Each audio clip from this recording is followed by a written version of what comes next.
What's happening, people? We're back inside the building once again. It's Trickstar Radio. This is Breakfast with KXVU, and we are moving into the interview hour. I'm so excited to get into today's conversation, and I'm loving the fact we're able to showcase so many different styles of music and get so many different fantastic heads onto the show right about now. Man like Weirdz is in the building. How are you doing, sir?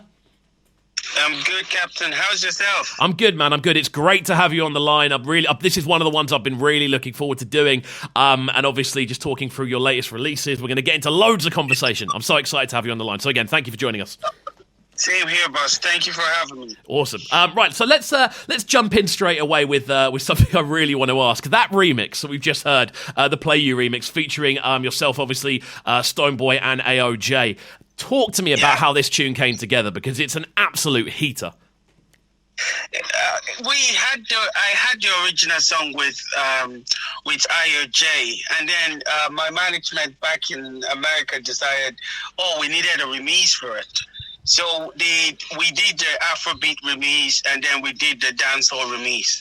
But as soon as I heard the dancehall version, I was like, all I could hear was just Stonebwoy written all over the song, and I was like, let's get Stonebwoy on this. And they were like, are you nuts? Stonebwoy is working on his album and he's very busy. But luckily for us, he was in New York at that time. So I was like, send him the song. If he doesn't want, once he listens to the song and he doesn't like it, then I won't push for it. And then as soon as I sent it to him, he was like, okay, he's interested.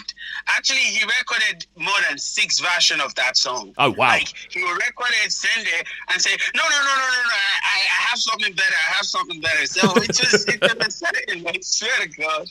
That's amazing, man. Yeah. Oh, man, I was going to say, that's so cool to hear, especially the kind of enthusiasm he had for it, it sounds like. Yeah, sure. I think it's because it's something that he can vibe with. It's something along his lane, you know? So I think that was what it was. And me having to request that he jumped on the track was because I can hear him all over the song. It's as if that's his own song, you know, that kind of voice. So I'm glad it came out the way it did. And as soon as he dropped this final verse, I was like, well, you own the song now, you know? I mean, entirely, bro. Like the whole way the tune sounds, it's got such a good energy about it. It's a proper, it's a tune that I'm looking forward to hearing out and about when the clubs open up again. It's one of those ones. We're looking forward to that as well. Yeah, I can't wait, bro. I can't wait. I mean, just to kind of rewind a little bit with yourself then, because obviously we've jumped straight in talking about this tune because I absolutely love it. But I want to kind of get a bit of background on yourself, because obviously on this show we get so many different artists from so many different backgrounds and styles and genres. Yeah. I'd like to learn a little bit more about sort of your musical kind of upbringing. So how long have you been involved with making music at this point? My first single was dropped in 2009. Oh, wow. So it's just been the journey so far has been a roller coaster one for me. And at the time, I think 2011, I quit music for a while. I went back to college, studied film production and all that. But 2015, I made up my mind. I was like, look, this is the only thing that makes me happy, and it's better I just come back to it and start doing it. So I've been back to it now since, let's say, fully 2017, 18. I came back to it fully, and it's been all fun, to be honest. It's just the COVID thing is slowing down loads of stuff, I swear. The COVID thing is messing me up. I can imagine, man. I can imagine. I mean, it's something that is affecting everyone, and obviously especially when you're making music like this, that almost it's there to be danced to. Especially like this is music that people are supposed to come together and enjoy. It's not something that you can listen to it on your ones at home and feel good about it, but this is music that's about a vibe. It's about people, you know. True. You're very correct. But well, life is what's most important at this point. So as long as we're alive, that should be what we should be appreciating. 100%. No, I completely agree. Hopefully over time we'll be able to get back to normal again, or learn to live with the COVID itself, you know? 100%. I mean, it's all really, really interesting to hear. So you've been kind of grafting away for sort of 12 years now, kind of dipping in and out of different sort of creative industries and things like that. It's really interesting to hear, like, how would you say your sounds developed over that 10-year period? Because obviously this kind of dancehall and almost Afrobeat fusion that we're hearing kind of developing a lot now over the last sort of couple of years. It's such an exciting time. How influenced by that have you been? To be honest, I started as a pop singer, actually. Like, my earliest songs were just like strictly pop, like dance, that kind of way. But I grew up in an African home where all we listened to was this reggae, a lot of Wyclef, actually. I'll say Wyclef and late Magic Fashek, Bob Marley. They are the sort of people that have influenced my sound. But what I've done over the years is I've gone back home a bit, like back to Nigeria, to listen to more of the African vibe, like the Afrobeat and all that stuff, and I'm just infusing it into my sound now, because it's becoming global, to be honest. Whereas 5-10 years ago, nobody really understand what Afrobeat was, especially on the mainstream, But right now, it's selling. It's something entirely. that everybody likes to listen to right now. You get me? Entirely, man. So to be honest, it's just, the Afrobeat thing is an inbuilt thing. If you're raised in an African home, it's part of the whole culture, the Afro Juju, the high life and all that stuff. It's all mashed up to become the modern Afrobeat we all call Afrobeat now. So once you grow up in an African home, definitely it's a part of you. It becomes part of your DNA, Amazing, man. Yeah, I mean, there's so much just straight up energy in the tunes that we've heard from you so far, and it's amazing to hear that kind of story of all the different influences kind of all folding in together to kind of get you to where you are now. It is really, really interesting to hear. And obviously, sort of behind the scenes, you've been working on an EP as well. We've been on a bit of an EP run at the moment. So talk to me about how long this has been in the works.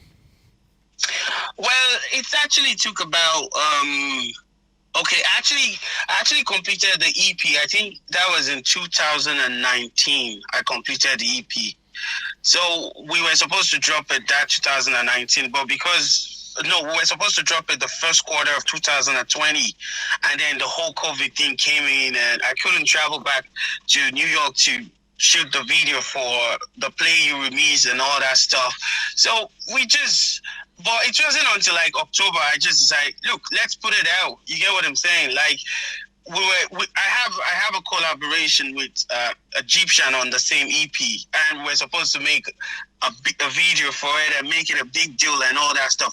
But since I couldn't travel, there was no way we could do all of that. So I'll say the whole COVID thing slowed things down, but for like production wise, and it only took about couple of months, like 3 to 4 months, we were done with the EP, actually. Amazing. I mean, it must be so frustrating, I suppose, to kind of have these bangers on deck and then have to kind of delay it. And obviously we're on a bit of we're kind of entering that, we're in the middle, I suppose, of that EP run right about now and the promotional run for it. And it's great to see. Like, how has the response been to what you've put out so far?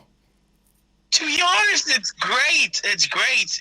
I wasn't expecting as much respond as I'm getting, and because since it was released, I've learned a lot as well. Do you understand? Like, I know I'm working on another EP now already, and I kind of go with, okay, that didn't work last time, we shouldn't do that again. Okay, these worked, so let's focus on this. You get me? So it has given room for growth for me personally.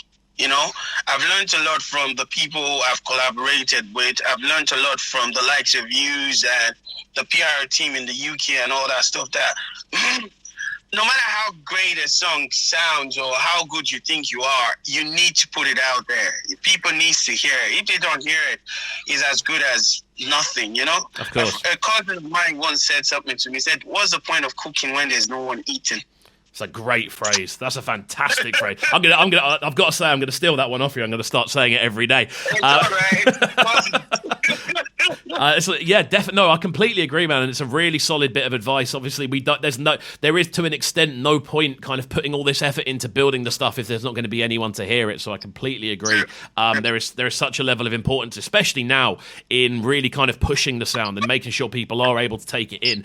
Well, kind of on that same topic, then we are going to jump into one of the tunes, one of the more recent tracks off the project, and it goes by the name of Caro. So talk to me about this tune, because again, it's an absolute heater. Caro came from a fun place, actually. Caro was recorded just... It wasn't even planned. We were working on a different song on the EP, and I had a phone call. The team were going to have their lunch or whatever. So I was on the phone. I was having a conversation with someone. And then the producer just decided to play a beat while they were eating. So as soon as I heard the beat, it just synced in. And then the first few lines actually came from the conversation I was having with the other person on the phone. Like, it was more, okay, I'll put it this way. I went back to Nigeria, like, on holiday, just to work anyways. And then there was this missus that was talking to me on the phone and all that stuff. And she wanted this, she wanted that, she wanted that, she kept demanding.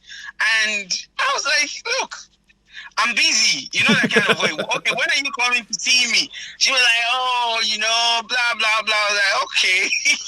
You want to take my stuff, but you don't want to come and see me. You know, that kind of way.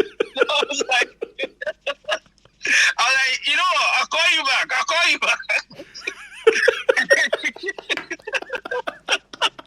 This story is amazing. So that was how the song came about. She said she won't come over my place. I check. Baby,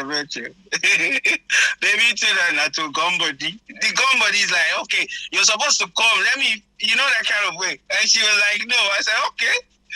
I give you money, you give me fun. Forget it.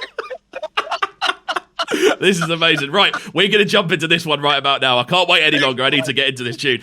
Sounds of Caro. Weirdz is on the line with us this morning. It's just gone 9:15 here on Trickstar Radio. Make sure you're sticking around. There's still plenty more to come. Trust me, it's going to be a very enjoyable rest of the day. Don't go anywhere. This is Breakfast with KXVU, bringing you their morning flavours on Trickstar Radio.